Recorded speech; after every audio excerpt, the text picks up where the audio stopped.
आज आम पढ़ा पंचम श्रेणी रेन पोएमटी को। तो ये देख प्रथम आम कष्ट शब्द बाहर करदे। The rain is raining all round, it falls on field and trees, it rains on the umbrellas here and on the ships at sea. The rain is raining all round. ये रेन शब्दर अर्थ आम जाने कौन ना वर्षा। Raining अर्थ कौन ना वर्षा पकेवा। All round अर्थ तो सबुआड़े। ऑल राउंड शब्दर अर्थ होची सबुआड़े। It falls on the field and tree. Falls अर्थ कौन? फॉल्स अर्थ पड़ा। फील्ड फील्ड अर्थ पड़िया। फॉल्स अर्थ पड़ा, फील्ड अर्थ पड़िया। ट्री अर्थ आम समस्त जानी गछ। अम्ब्रेलास अम्ब्रेलास माने छता। And on the ships at sea. Sea अर्थ कौन? एस ई ए। सी अर्थ समुद्र। शिप्स कौन? शिप्स अर्थ जहाज है। बुझीला कॉन्सेप्ट क्लियर है first stanza. Then next stanza को जीवा। Rain on the green grass. Green grass शब्द अर्थ कौन ना सबुज घास। Rain on the tree, rain and rain on the house top. House top अर्थ कौन? छात ऊपर। हाउस टॉप बोली कहुए है।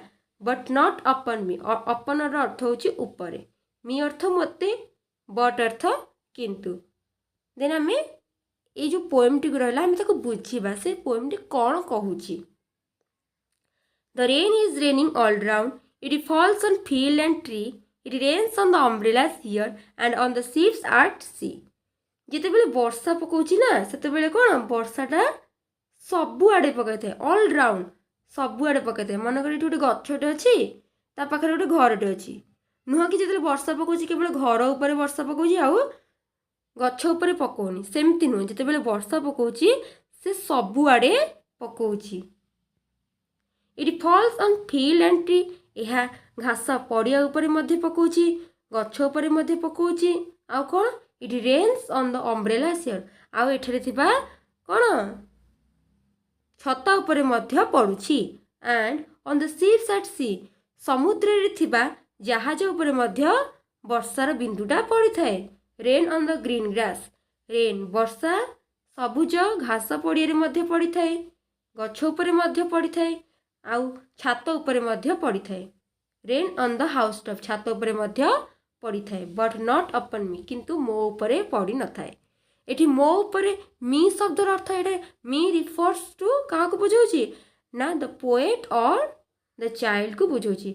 अच्छा तांको उपरे काहींकी वर्षार बिंदु पड़ुनी कहीं ना सीए छात तले अच्छी से कौन तांको उपरे वर्षा पकौ ना।